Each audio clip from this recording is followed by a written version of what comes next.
These are our bristlenose fry. Most have hatched now.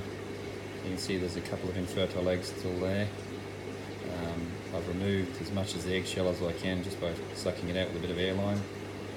There's two batches, one on this side and one on the other side. And as usual with bristlenose, the vast majority of them are healthy, and there's not too many infertile ones amongst that. So maybe another 2 eggs there that aren't going to hatch.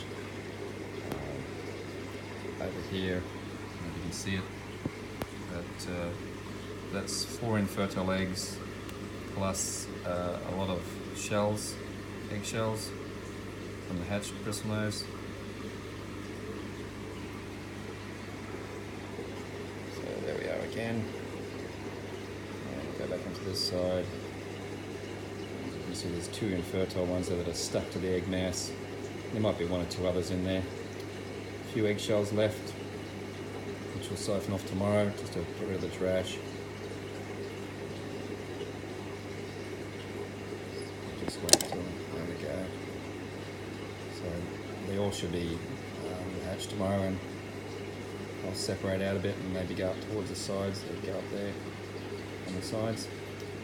So I'll have another look at them tomorrow, see how they're doing.